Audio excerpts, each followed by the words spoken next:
Vous êtes à l'abreuvoir de l'actualité. À toutes et à tous, bonsoir. Bienvenue, les grandes articulations. Programme Simandou 2040, l'élaboration du document est en discussion. C'est à la faveur de la deuxième réunion stratégique de cadrage du processus. Le ministre Djiba Diakité a fait le point avec les cabinets impliqués dans la démarche. C'est effectif, l'arrivée des engins flambants de la société Nimba Development Company au pied des monts Nimba. Ce premier arrivage intervient après plusieurs mois d'attente. La réception de ces engins mobilise l'ensemble des parties prenantes. Ramadan, avec l'utilisation du cure-dent, un objet qui contribue à rendre propre la bouche. Religieuses et spécialistes donnent leurs avis. Les réactions sont mitigées. Gardez vos positions. C'est le grand format de ce soir avec Algassi Mouba. Une fois de plus, bonsoir. Programme Simandou 2040, le ministre directeur du cabinet de la présidence Djiba Diakité a fait le point avec les cabinets KP, Southbridge et Rothschild. C'est la deuxième réunion stratégique de cadrage du processus d'élaboration de cet ambitieux programme de développement. Plusieurs membres du gouvernement étaient autour de la table. Omar Bari, compte rendu. Le 6 mars 2025 a marqué une autre étape importante dans l'élaboration du programme Simandou 2040 avec la tenue de la deuxième rencontre entre les cabinets internationaux KPMG, Rothschild, Southbridge et le comité stratégique de Simandou. Cette réunion, présidée par M. Djiba Diakité, ministre directeur de cabinet de la présidence et président du comité stratégique de Simandou en charge de l'élaboration du programme Simandou 2040, s'inscrit dans un cadre de suivi des travaux réalisés depuis la précédente réunion de janvier 2025. Elle a permis de faire un bilan détaillé des avancées et de renforcer la dynamique autour de ce programme hautement stratégique qui vise à transformer la Guinée sur les 15 prochaines années. La réunion, qui a duré près de 7 heures, a réuni les représentants des cabinets KPMG, Rothschild et Southbridge et les responsables des départements ministériels et de l'administration publique et membres du comité stratégique, ainsi que du comité technique ad hoc.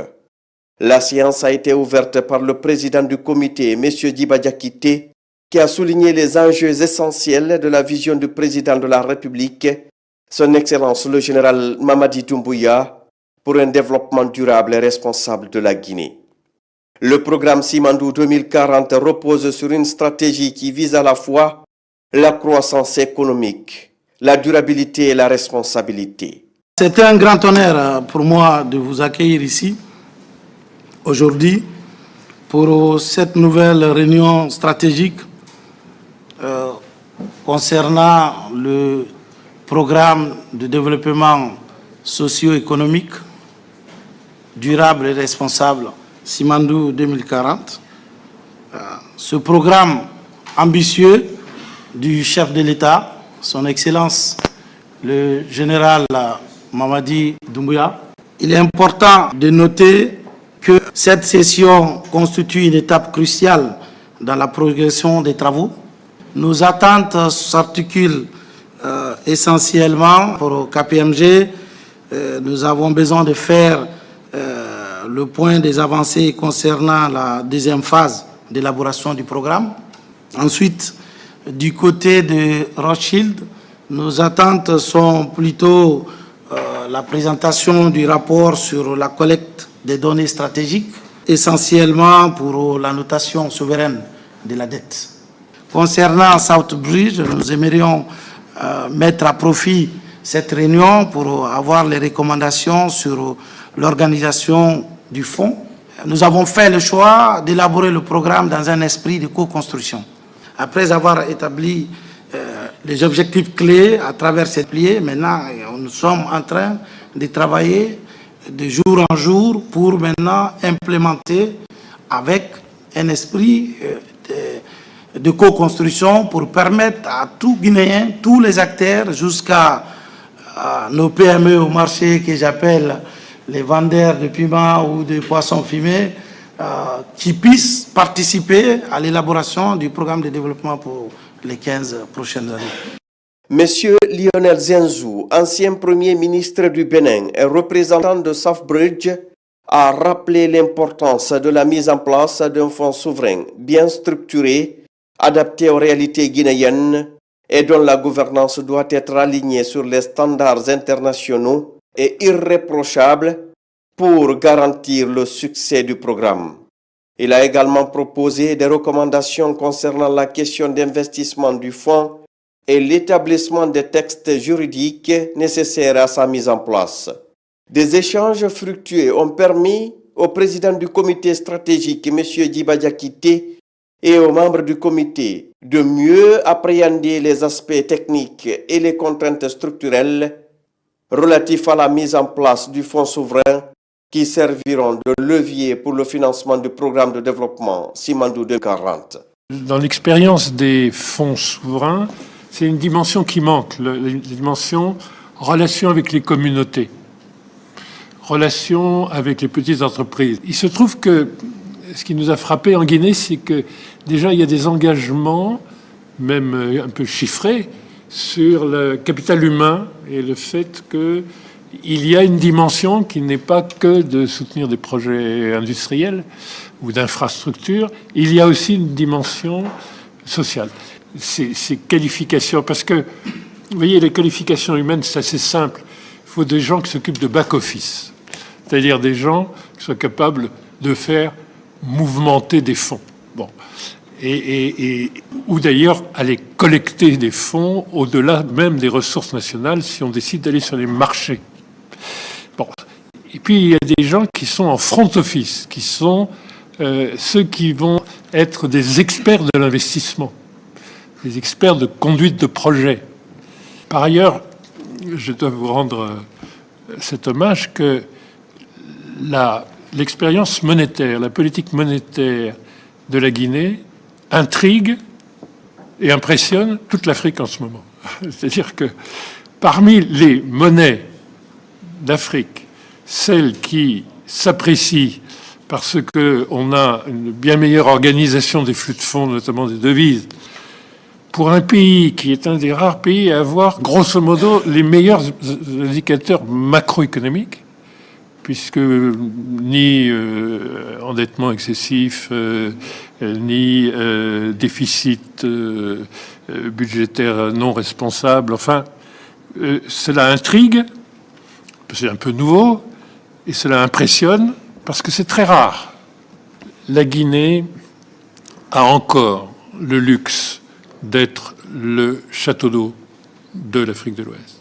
Elle a encore des forêts vous êtes le pays le moins dévasté. Néanmoins, il y a des sujets de fertilité du sol sur lesquels on peut faire, en biochar et autres, des programmes actifs et d'ailleurs rémunérés par des crédits carbone qui sont les plus chers sur les marchés de crédit carbone. La Guinée est la vitrine de la décarbonation, de l'exploitation la plus durable de la forêt et de la protection des réserves d'eau de l'ensemble de la région. Et d'une certaine manière, quand on est au moment où on va mobiliser beaucoup d'activités minières et d'industrialisation, parce qu'on en a besoin pour le financement, on en a besoin pour l'emploi. C'est très important qu'il y ait un pendant qui soit environnemental, et vous avez autant de richesses environnementales que minières. Après l'intervention de Lionel Zinsou, les discussions ont continué avec Axel de Rothschild, qui a abordé la question cruciale de la notation souveraine. Ce processus est fondamental pour améliorer la perception de l'économie guinéenne sur les marchés financiers, ce qui facilitera la mise en œuvre effective du programme Simandou 2040. Rothschild a présenté un chronogramme détaillé et rigoureux visant à préparer la Guinée à obtenir une notation souveraine favorable.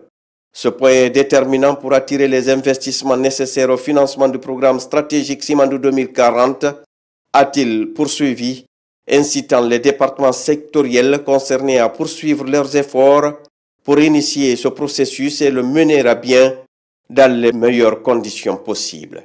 Où en sommes-nous aujourd'hui et que reste-t-il à accomplir pour se doter de la notation?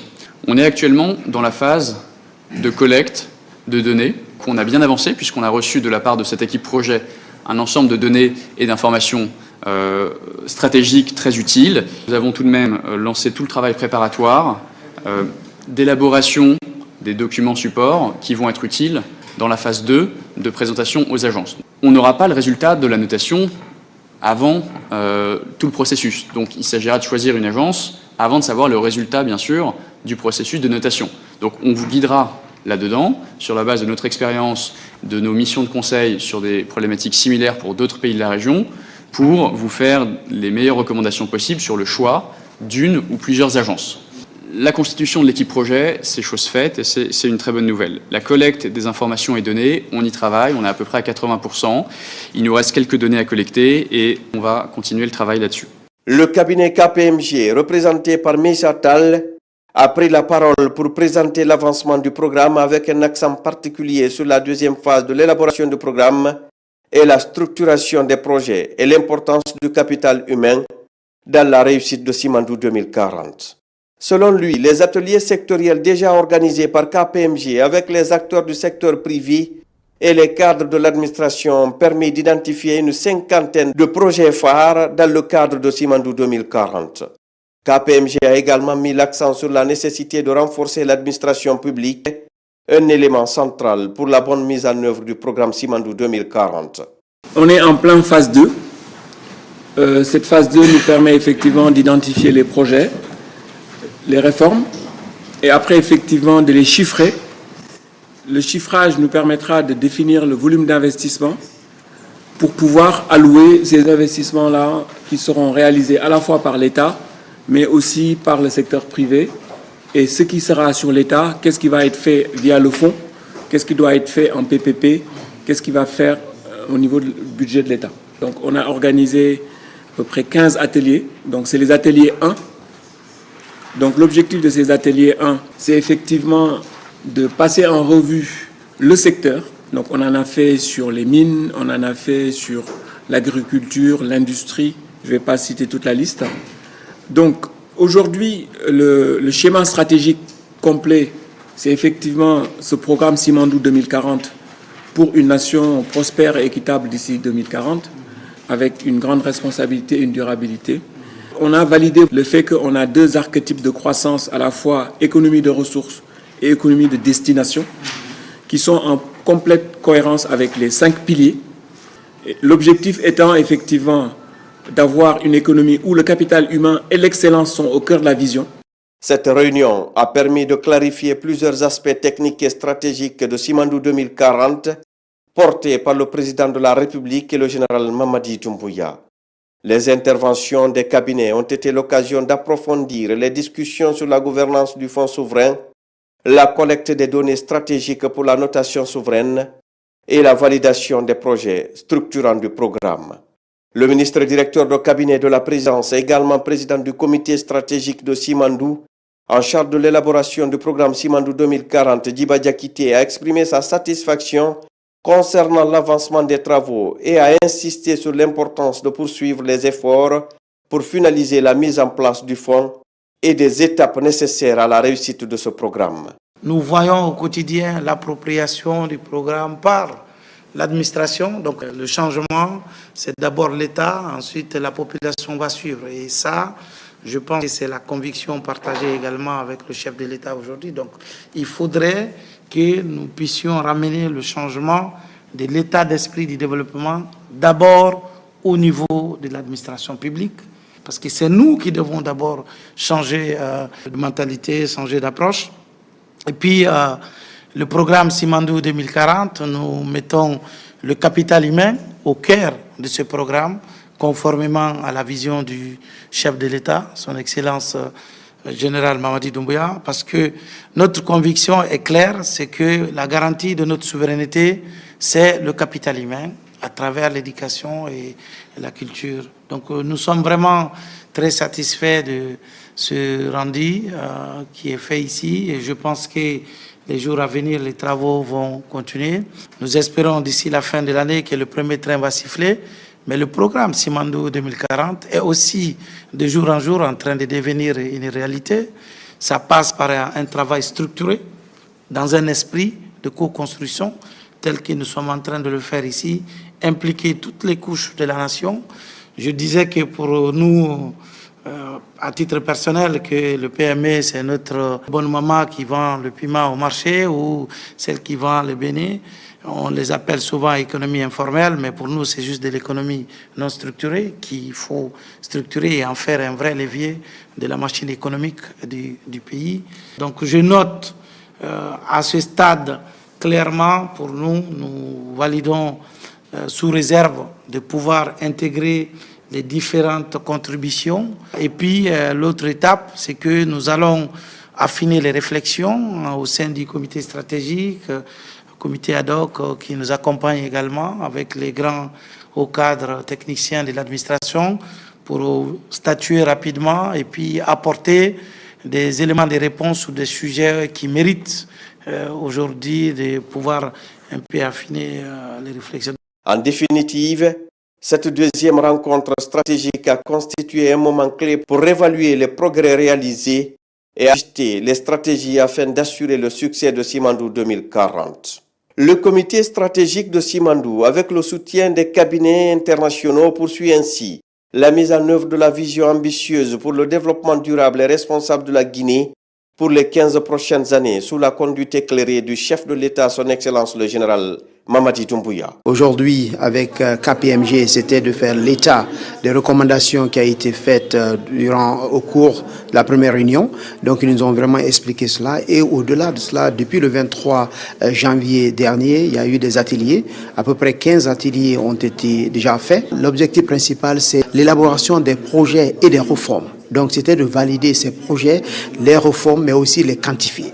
C'est l'occasion toujours de marteler la différence entre le projet Simandou, qui est un projet minier, c'est-à-dire composé de 2 mines, le bloc 1 et 2, opéré par WCS, les blocs 3 et 4 opérés par Rio Tinto Simfer, un chemin de fer de 650 km, un port et une aciérie. Donc ça fait les 4 composantes du projet Simandou. Ça, c'est le projet intégré mine-infrastructure. Tandis que le programme Simandou, c'est la vision du président de la République de mettre en place un programme de développement pour le pays pour les 15 prochaines années. Le nom Simandou a été utilisé pour capitaliser sur le succès, de mon point de vue, du projet Simandou. Et ce programme Simandou a 5 piliers. Nous sortons de la réunion avec les conseils de l'État pour que le pays soit un pays émergent et qui investit sur le capital humain. C'est d'ailleurs dans ce cadre qu'il est prévu qu'une partie des revenus du projet sont investis pour donner des bourses d'études aux enfants guinéens de toutes les préfectures pour aller étudier à l'étranger.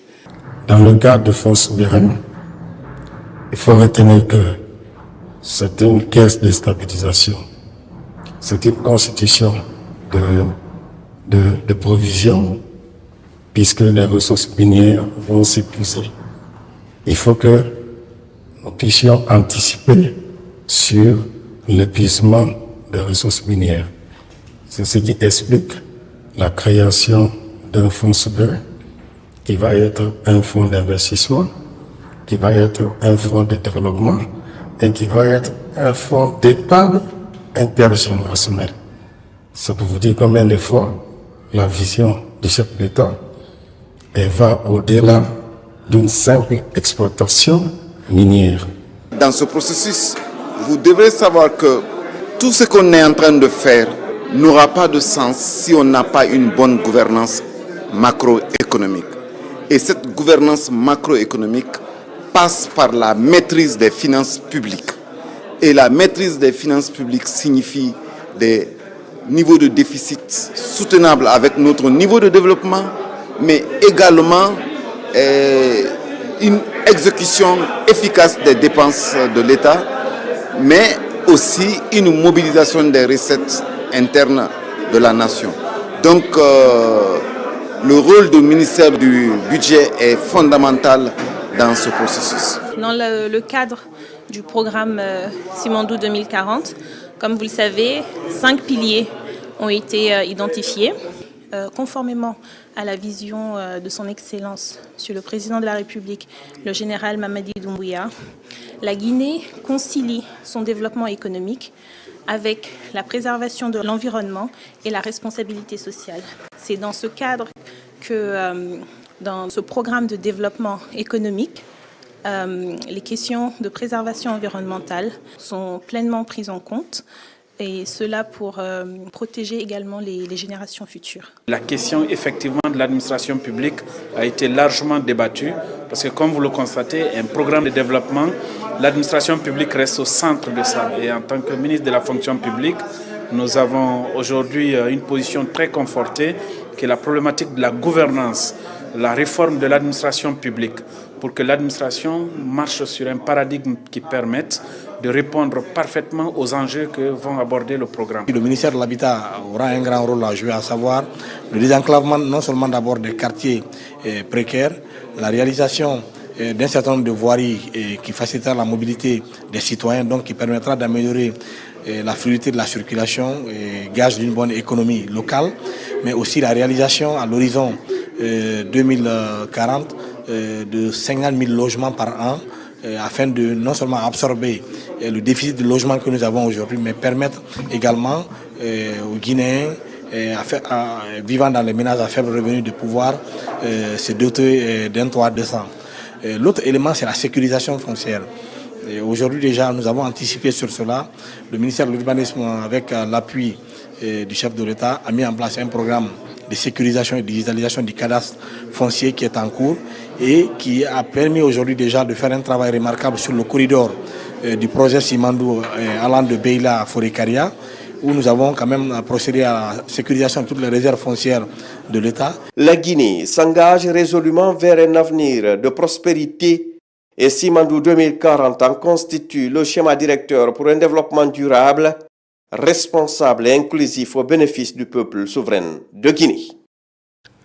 En France, le ministre de l'Enseignement supérieur échange avec les étudiants guinéens résidant à Lyon au centre de la rencontre les enjeux du projet Simandou et la place de la main-d'œuvre guinéenne hautement qualifiée dans l'exploitation de cet important gisement de fer. Ensuite, une distinction est décernée à Alpha Bakar Bari en reconnaissance des efforts de qualification de l'enseignement supérieur en Guinée. Mohamed Souma, Amadou Touré. Pour tirer tous les avantages du projet Simandou 2040 pour les populations guinéennes, le gouvernement, sous l'impulsion du président de la République, le général Mamadi Doumbouya, attache du prix à la qualification du potentiel humain. Pour matérialiser cette dynamique, le ministre de l'Enseignement supérieur, de la Recherche scientifique et de l'Innovation met son séjour à l'Hexagone pour rencontrer ses étudiants guinéens vivant à Lyon afin de leur apporter des explications essentielles sur ce méga projet et le rôle qui est le leur pour l'atteinte des objectifs fixés par le pays. Le programme Simandou 2040 qui est aujourd'hui, comme il l'a nommé, un game changer pour la République de Guinée, qui va permettre de toucher à plusieurs secteurs, donc l'éducation, l'agriculture, et permettre aux étudiants qui sont là aujourd'hui, aux jeunes professionnels, de s'enquérir de l'évolution de ce projet, de pouvoir s'approprier ce projet et savoir que ça peut être bénéfique pour eux dans leur parcours professionnel. Le séjour à Lyon a aussi été marqué par la remise de cette distinction honorifique, Dr honoris causa, de l'école de commerce de cette ville française au ministre Alpha Bakar Bari en guise de reconnaissance aux différentes innovations apportées à la qualification de l'enseignement supérieur en Guinée depuis sa nomination à la tête de ce département. Je suis très honoré et j'accepte cette distinction avec modestie.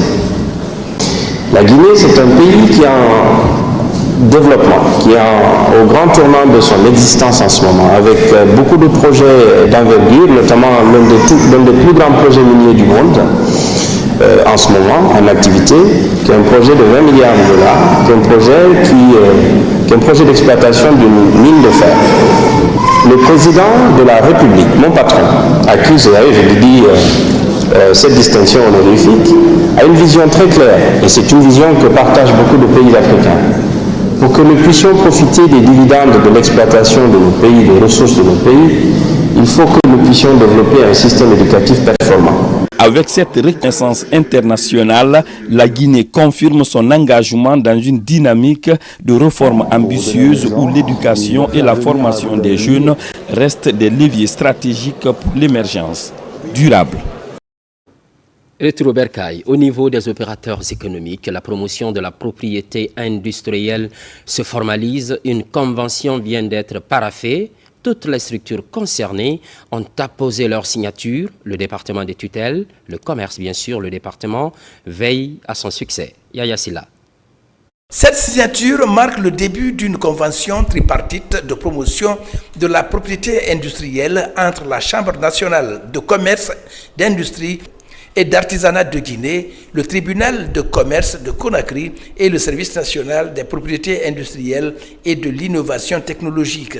L'acte que nous posons aujourd'hui consacre la matérialisation d'une volonté commune, celle de bâtir une synergie forte autour d'un levier fondamental de la compétitivité des entreprises. Le service national des propriétés industrielles et de l'innovation technologique est le démembrement de l'Organisation africaine des propriétés intellectuelles, l'OAPI.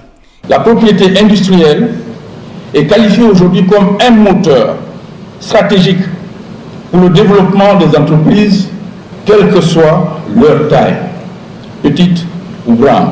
Elle est essentielle pour la croissance des PME et des PMI, des micro-entreprises, en contribuant à leur valeur et en facilitant l'accès au financement. Pour sa part, l'OAPI continuera à jouer sa partition auprès de ses États membres, dont la Guinée, afin de faire du système de propriété intellectuelle un réel et puissant instrument de développement de nos États. Pour le gouvernement, la propriété intellectuelle est un levier stratégique pour renforcer la compétitivité des entreprises guinéennes et faciliter leur intégration au marché. Ce partenariat stratégique que nous concrétisons aujourd'hui repose sur des engagements clairs. Premièrement, simplifier et accélérer les démarches d'enregistrement des droits de propriété industrielle. Renforcer les capacités institutionnelles en matière de gestion et de règlement des litiges liés à la propriété intellectuelle, sensibiliser et accompagner les entrepreneurs, artisans et innovateurs dans la protection de leur création. À travers ce protocole d'accord, les différentes structures réaffirment ainsi leur volonté de redynamiser le secteur en faveur des opérateurs économiques guinéens. Et puis, cette bonne nouvelle en région forestière, l'arrivée des engins flambant neufs de la société Nimba Development Company, c'est précisément au pied des monts Nimba. Ce premier arrivage intervient après plusieurs mois d'attente. La réception de ces engins mobilise l'ensemble des parties prenantes. Lancé Kamisoko. Longtemps attendus par les communautés riveraines, les premiers engins lourds de Nimba Development Company sont enfin réceptionnés au pied des monts Nimba par une foule en liesse. C'est un prélude au démarrage très prochain des travaux de mise en œuvre des minerais de fer des monts Nimba. Tambour battant au rythme des pas de danse authentiques du pays Kono, les populations expriment leur satisfaction de l'évolution du projet. Votre arrivée chez nous ne peut que susciter un espoir sans fin. Nous espérons que votre présence parmi nous sera une source de prospérité fondée sur l'emploi des filles et des fils de la localité.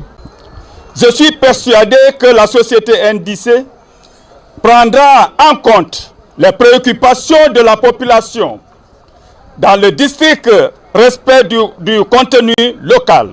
Très chers représentants des communautés, je vous invite au sens de responsabilité de garantir la paix, la quiétude sociale à partir des concertations constructives. Exploiter de manière rationnelle les minerais de fer des monts Nimba au bénéfice des populations guinéennes est l'ambition de Nimba Development Company. Vous voulez du travail, c'est notre souci, c'est notre objectif majeur.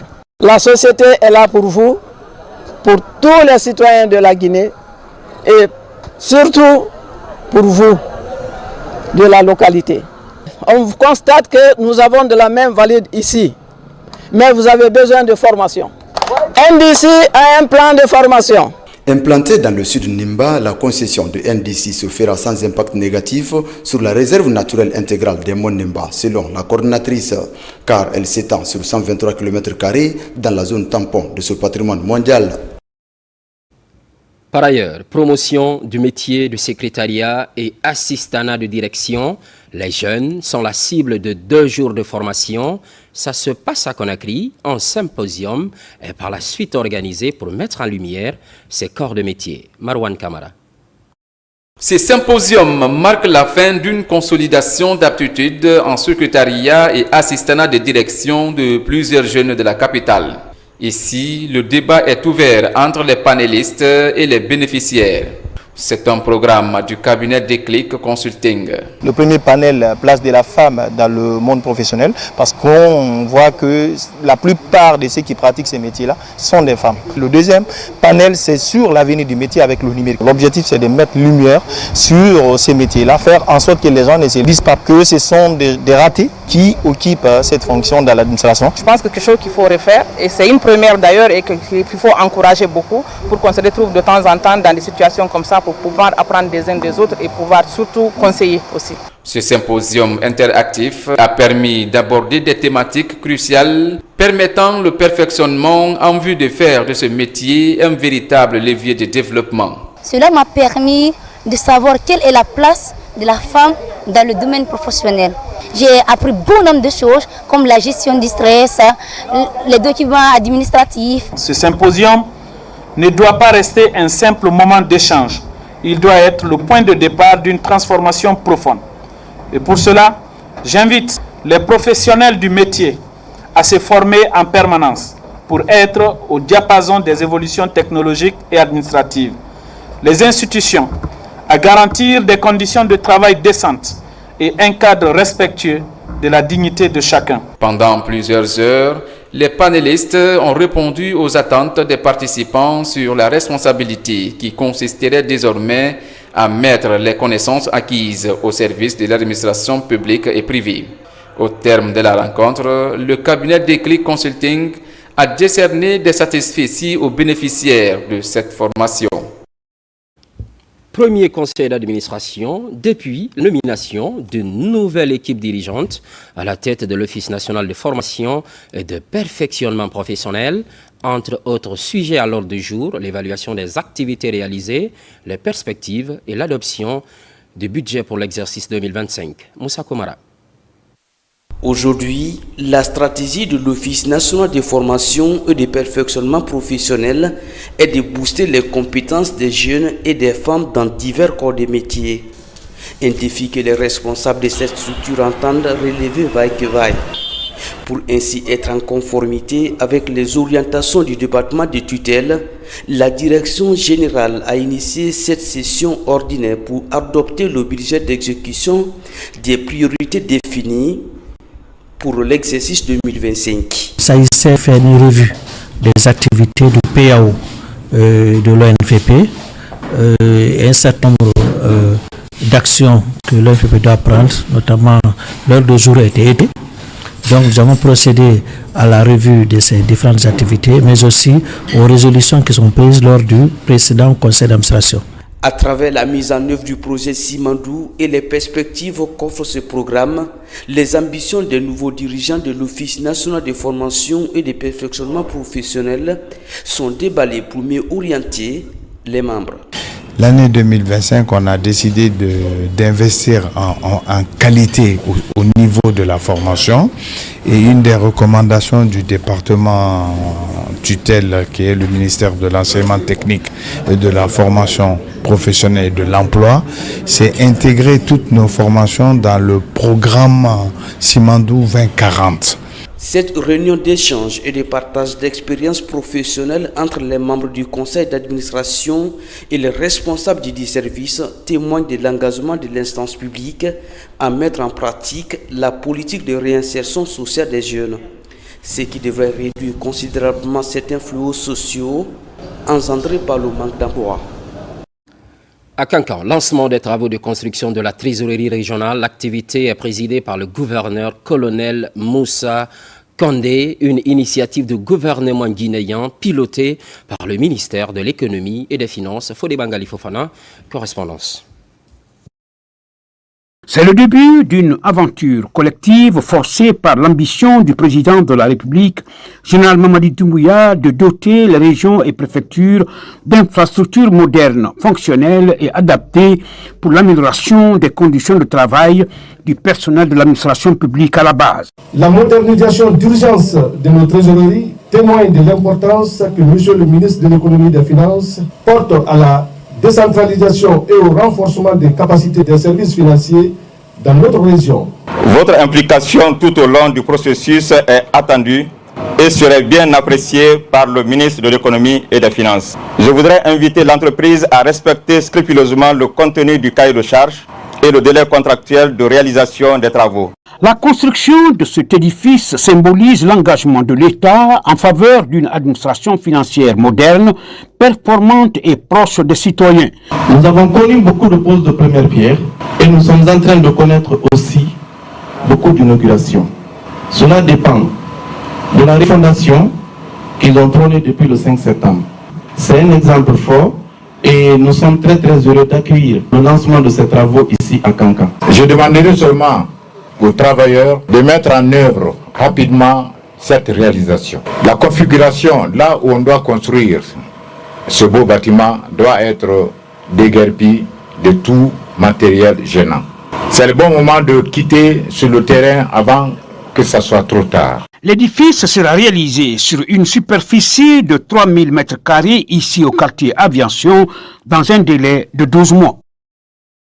Prenons la température du côté de la préfecture voisine Kérouani, précisément la commune rurale de Damaro. Le plan de développement local progresse de façon rassurante. Plusieurs infrastructures sociales de base sont réalisées. La population a d'ailleurs validé la nouvelle feuille de route de la délégation spéciale. Jamokaba. La commune rurale de Damaro dans Kérouani ambitionne grand. Sur le terrain, la motivation de la municipalité a permis d'enregistrer de belles avancées dans le registre du développement local depuis avril 2024.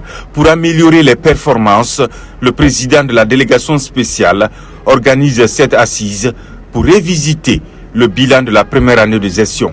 Donc, il y avait des volets sociaux qui nous a permis de rendre compte à notre population quels sont les conflits que nous avons eu à gérer, car il n'y a pas de développement sans paix.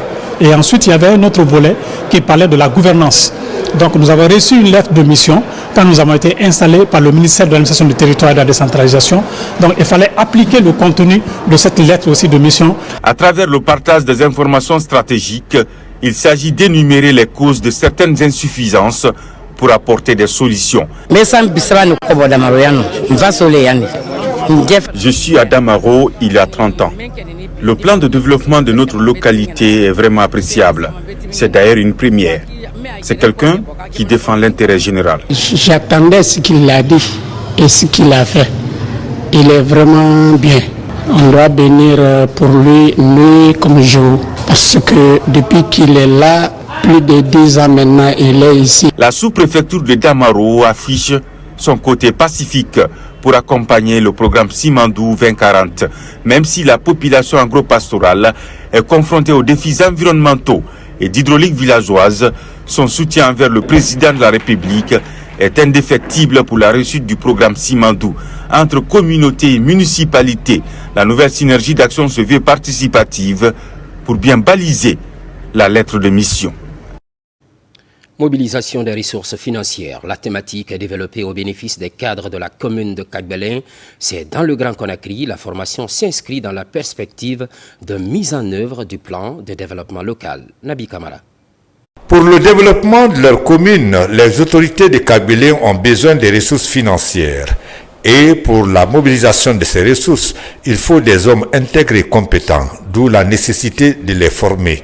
C'est dans ce cadre justement que ces élus locaux et cadres de la commune de Kagbelin ont été invités au siège de leur mairie par la délégation spéciale. Cette formation a pour but de donner des outils nécessaires aux éléments qui composent ma commune en qualité des agents de recettes et qui doivent mobiliser des recettes pour la commune. C'est une nécessité absolue. Chacun a son idée. Mais quand on fait des facilitations comme ça, c'est pour rassembler les idées, pour que chaque acteur, là où il est, il comprend le collaborateur qui doit venir le trouver là-bas pour faire le travail. La mobilisation des recettes de la commune, c'est le thème de cette formation. Une formation au cours de laquelle les participants ont appris la définition du budget d'une commune, ses différentes sections, les ressources contenues dans un budget conformément à la loi. C'est vraiment renforcer les capacités de l'engagement des autorités au niveau communal et surtout connaître ce que c'est qu'un budget communal pour pouvoir agir en la matière, aider le développement socio-économique de la commune urbaine de Kabylie. Quand nous étions nouvellement installés dans nos rôles ou dans nos fonctions de chef de quartier, on n'avait pas toutes ces expériences, on n'avait pas toutes ces leçons. Aujourd'hui, ça nous permet de comprendre qu'est-ce que c'est que le budget, comment l'évaluer et comment l'adopter. D'autres séances de formation sont prévues par la délégation spéciale pour renforcer davantage les compétences de ces cadres et élus de la commune urbaine de Kabylie. Justice, amélioration de la situation carcérale, une mention spéciale est accordée aux enfants en détention. C'est la volonté affichée par la Guinée et ses partenaires. Un minibus est offert au tribunal pour enfants. Le geste est de l'UNICEF. Kerno Younoussaba. La Guinée et ses partenaires restent préoccupés par la question de l'enfance. C'est ainsi que les autorités judiciaires et l'UNICEF Guinée échangent sur le cas des enfants en situation carcérale. Il s'agit d'apporter du soutien aux tout petits et jeunes en prison, histoire de promouvoir leurs droits. Pour nous, la question des droits de l'enfant reste une question importante. Un enfant ne retrouve pas sa dignité en milieu carcéral. Il faut lui donner une formation de détention alternative pour lui donner les moyens de retrouver ce qu'il peut pour une meilleure réinsertion sociale. La logique est de faire bénéficier les enfants en détention d'un traitement spécial. Ce minibus de 15 places offert par l'UNICEF vient conforter cette volonté. Ce véhicule va désormais faciliter le transport des enfants vers les services sociaux de base dans la dignité. Il va faciliter le transport des détenus mineurs qui n'en avaient pas eu depuis plus d'une décennie. Si le partenaire UNICEF a voulu encore faire ce cadeau au ministère de la Justice, donc aux enfants de Guinée, nous ne pouvons qu'exprimer notre joie et nos satisfactions. Par ce geste, vous nous prouvez que le souci de ce département est votre souci. Le bien-être des enfants guinéens, leur bonne éducation, fait partie de votre priorité. Soyez-en remerciés au nom du président de la République, le chef suprême des armées, le général Mamadi Doumbouya. Avec l'acquisition de cet engin, la Guinée garantit de plus en plus les droits des enfants en conflit avec la loi, conformément à ses engagements internationaux. Aujourd'hui, nombreux sont les Guinéens qui sont sous le charme des actes posés par le CNRD. Cela va crescendo dans la capitale, au quartier d'Abondi. C'est désormais l'union sacrée pour soutenir les initiatives du chef de l'État. Une série d'activités est en cours d'exécution. Abdul Karim Kamara. C'est un éveil en sursaut qui appelle au courage civique. À Dabondi, commune de Bessia, cette mobilisation marque une adhésion à l'engagement du chef de l'État sur l'assainissement. L'initiative est pilotée par le mouvement Génération Mamadi Doumbouya qui se veut reconnaissant vis-à-vis des nombreux actes posés par le CNRD. La Guinée jeunesse, L'appel que nous lançons porte sur l'union sacrée en vue de soutenir les initiatives du CNRD. Nous, les femmes de Dabondi, sommes engagées dans ce sens, car c'est l'union qui fait la force. Chacun doit l'accompagner, l'appuyer, le soutenir de sa manière. Et voilà pourquoi ces vaillants citoyens du quartier Dabondi 1, commune urbaine Bia, ont pris cette initiative. Avec le mouvement Génération Mamadi Doumbouya, voilà notre manière d'accompagner notre général. L'occasion est aussi mise à profit par le mouvement Génération Mamadi Doumbouya de pratiquer la charité. Chaque ménage du quartier d'Abondi reçoit des vivres. Une journée d'activité dont le clou final est marqué par la lecture du Saint-Coran en faveur de la paix et de la cohésion sociale. Mamadi Doumbouya a fait beaucoup pour la jeunesse. C'est notre génération qui est au pouvoir. Le mouvement s'investira dans le social parce que le président, il tient beaucoup au social. Nous viendrons toujours à côté des démunis pour les aider et les expliquer ce que Doumbouya est en train de faire, pour leur dire que vraiment Doumbouya est la solution pour la Guinée. Les initiateurs n'entendent pas s'arrêter en si bon chemin. Les mêmes actions seront orientées vers d'autres quartiers de Conakry, mais aussi dans l'arrière-pays. Place maintenant à la conférence islamique à la SIG Medina, commune de Matam. C'est pour sensibiliser les citoyens sur les vertus de l'islam et l'importance du genre.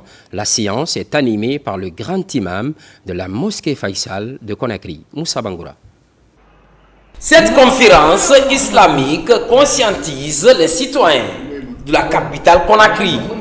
Ici à la SIG Medina, jeunes, femmes, religieux et chefs de famille étaient tous mobilisés. Animés par le grand imam de la grande mosquée Faisal, cette conférence islamique a gravité autour de l'importance du jeûne, de la zakat et des vertus de l'islam. Aujourd'hui, j'ai parlé sur la fondation de cette religion, qu'Allah a commencé la révélation dans le mois Saint Ramadan. J'appelle tout le monde de suivre les recommandations divines de notre religion. Il faut que les musulmans fassent beaucoup attention de ne pas être musulmans par nom et non musulmans par action. L'autre thématique débattue est liée au comportement du fidèle musulman envers son prochain en ce mois de pénitence. Il faut que la jeunesse prenne leurs responsabilités. La Guinée de demain, c'est pour nous. Donc, si on n'est pas assidu aujourd'hui, on ne peut pas être dirigeant demain. Cette rencontre religieuse est initiée par la jeunesse de la SIG Medina dans la commune de Matam. Le thème développé est le rôle des jeunes et des femmes dans l'islam. On prie, c'est vrai, mais est-ce qu'on connaît l'islam? C'est ça la grande question. Et sûrement, on a fait une première étape. La seconde étape, on va se mettre au point pour qu'on puisse définir notre feuille de route. L'objectif est que les jeunes s'imprègnent de l'islam. Ça nous a édifié. Le rôle des femmes. Ce qui m'a surtout impressionné dans ça, c'est les différents aumônes qu'on doit donner. L'imam a dit que si l'homme est diminué, que sa femme peut lui venir en aide. Pour nous, le droit là ne revient qu'à l'homme. Autre sujet développé, la vie du prophète Mohammed, paix et salut sur lui, et l'expansion de l'islam dans le monde. Des manuels coraniques et accessoires de prière sont distribués aux responsables religieux du quartier pour leur contribution dans la formation des jeunes. Parallèlement, soutien des initiatives présidentielles, le Palais du Peuple a été le théâtre d'une lecture du Saint-Coran sur initiative des enseignants, cérémonie placée sous la présidence de la coordinatrice nationale du Moussa Code. Des prières sont dites en faveur de la cohésion sociale. Mikini Moussa Kamara, Kerfala Presse Kamara. Plusieurs centaines de fidèles musulmans se retrouvent dans la salle des congrès du Palais du Peuple. Le but de cette rencontre religieuse est de prier en faveur de la promotion de la concorde nationale. C'est une idée de l'association des enseignants et amis de l'école pour le soutien aux actions du président de la République, le général d'armée Mamadi Doumbouya. Nous, enseignants, enseignantes et encadrants du système éducatif, sommes venus pour exprimer notre soutien indéfectible et inconditionnel à notre champion, le champion de tout le peuple de Guinée, qui est le général Mamadi Doumbouya. Cette lecture de Saint-Coran dans toutes les contrées de la Guinée, par tous les mouvements de soutien au président de la République, montre effectivement que les actions du général Mamadi Doumbouya seront galvanisées et seront soutenues par le bon Dieu, et surtout dans ces 5 mois de Ramadan où toutes les actions sont multipliées par 10. Le mouvement Charan Chérif pour la continuité du général d'armée Mamadi Doumbouya, dirigé par Hadja Diaba Doumbouya, soutient l'initiative. Fenfe ko mena ndo kala kuro nyayala nyako be yela nyal be fola nyal be woli malona moli albulo di nyoma ka jamana na wanyefe wole duma benye jam kala suma ka juya boy ka konoro juya toy ambe ambulo di nyoma ka kekelende wole duma nya. Franchement, je suis très heureux. Aujourd'hui, nous savons que le président de la République, le général d'armée Mamadi Doumbouya, est en train d'investir beaucoup dans l'éducation parce qu'il a mis au cœur de sa gouvernance la qualification du système éducatif guinéen. Depuis décembre 2024, ces enseignants ont intensifié des prières et bénédictions dans plusieurs mosquées de la capitale afin d'inviter les populations à soutenir les idéaux de paix et de développement prônés par le président de la République. Toujours dans l'actualité à Conakry, ouverture de la 5e édition du Coran Challenge. La compétition met l'accent sur la mémorisation et la lecture de livres saints. Les candidats, tous des jeunes étudiants, rivalisent pour s'adjuger le trophée. L'université Nongo Conakry abrite la compétition. Mounir Bari. À l'image des années précédentes, l'université Nongo Conakry organise le concours dénommé Coran Challenge à l'occasion de chaque mois de Ramadan. Pour cette édition, plusieurs étudiants et élèves y prennent part. Nous sommes à un mois 5, le mois de Ramadan. Donc c'est une tradition d'organiser chaque année le Coran Challenge, histoire vraiment de montrer un peu aux étudiants la mémorisation du Saint-Coran, pour qu'ils puissent expérimenter un peu tout ce qu'ils ont vécu, voir un peu comment ils ont maîtrisé le Coran. Le Coran est une grande chance pour la communauté musulmane. Et les Houphaz du Coran, ceux qui mémorisent le Coran, sont les personnes les plus estimées de notre communauté. Ceux qui ont mémorisé le Coran, ce sont des personnes que Dieu a choisies dans sa préscience avant que le monde ne soit monde, pour qu'ils deviennent les réceptacles qui préservera sa parole. Devant le regard de membres du jury, une dizaine d'étudiants et élèves venant de tous les horizons récitent, interprètent et traduisent le livre saint. Après cet exercice religieux de haute portée, les lauréats sont connus et récompensés. Cette tradition honorable de conquête du savoir, d'humilité, de respect que dicte le Saint-Coran va se perpétuer. C'est un sentiment de satisfaction. Je remercie Dieu d'abord, ensuite mes parents qui ont financé cette étude-là et toutes les personnes qui sont à la base de cette réussite-là. Une véritable émulation religieuse organisée cette année. L'événement met en compétition étudiants, lycéens de la capitale pour promouvoir la lecture du Saint-Coran en milieu scolaire et universitaire. Ramadan avec l'utilisation du cure-dent, une pratique qui résiste au temps. Cet objet contribue à rendre propre la bouche, bonne ou mauvaise.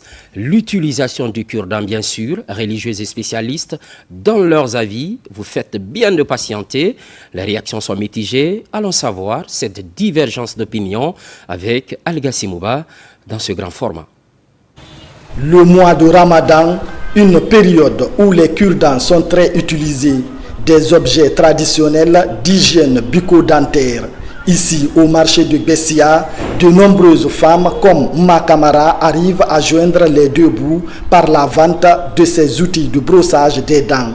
Malgré les difficultés qu'elle rencontre, elle est là tous les jours pour revendre le cure-dent qui est son principal gagne-pain.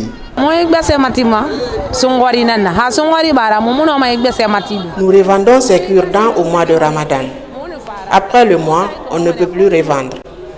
Nous allons jusqu'à Koya pour prendre ces cure-dents et venir revendre afin d'avoir de quoi vivre.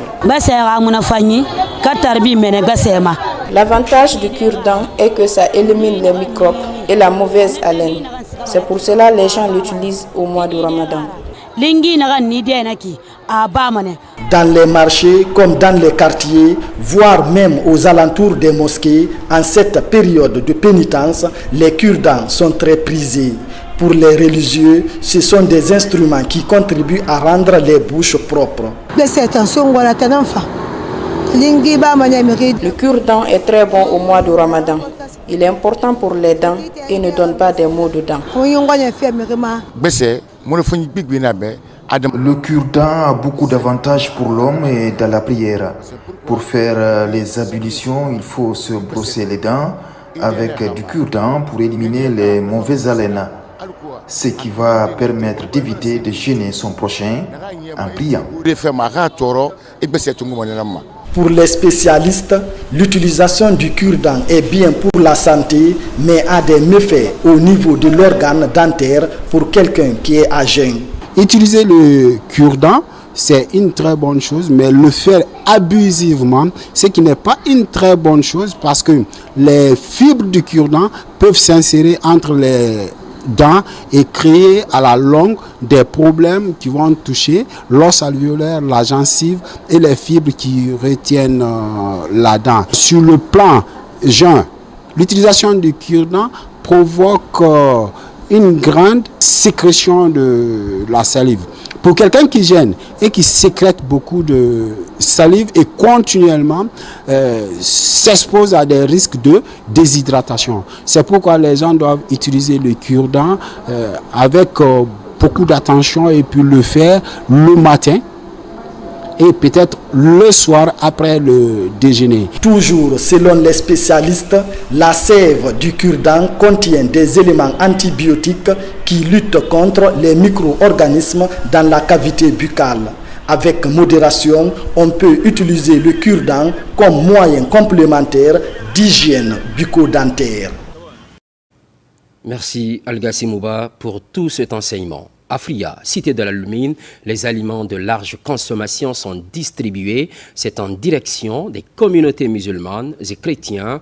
Aboubakar Djabi, Suleiman Kondé. Dans la cité de la Lumine, ce geste de charité et de fraternité tombe à pic. C'est une œuvre des ressortissants de la ville de Fria pour soulager les communautés musulmanes et chrétiennes pendant ce moment de pénitence et de dévotion. La coïncidence du Ramadan avec le carême constitue une opportunité pour améliorer les conditions de vie des populations. Et ce peuple de Fria s'aligne derrière le président de la République pour lui dire d'abord merci. Merci pour le don des forages que nous avons, c'est d'une grande quantité, pour venir servir la ville de Fria. C'est pour accompagner le président de la République qu'ils ont décidé aussi de venir pour magnifier, gratifier l'homme du 5 septembre qui est le président de la République. Et on lui dit merci.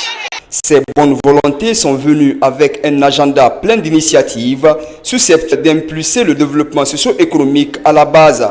Au-delà de ce don de vivre, ce mouvement national baptisé les Gazelles du CNRD compte réaliser 6 points d'eau à Fria. On est venu pour mobiliser les gazelles et accompagner cet événement-là.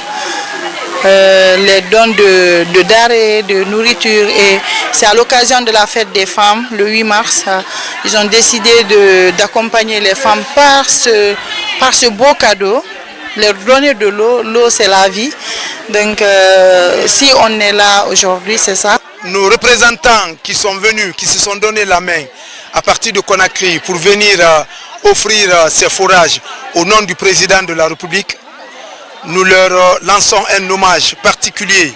Nous sommes très fiers de ces dons. Ces retrouvailles de Fria sont mises à profit pour magnifier les œuvres du chef de l'État, général Mamadi Doumbouya, en faveur du développement durable du pays.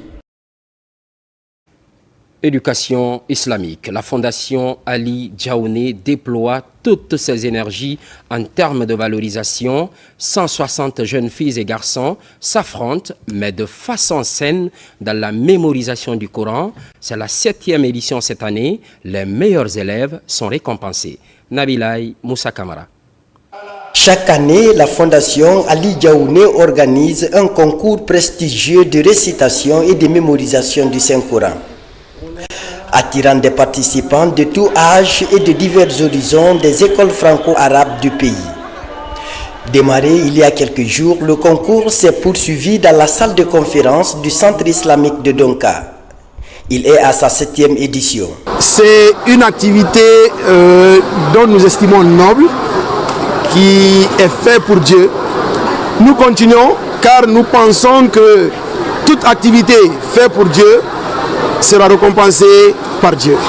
Cette compétition n'est pas seulement pour avoir bénéficié de récompenses rentre dans un cadre de pérennisation, de la protection et de la préservation de la source de notre religion, l'islam. Cette initiative vise non seulement à récompenser les lauréats, mais aussi à encourager la communauté à s'investir dans l'étude du Coran.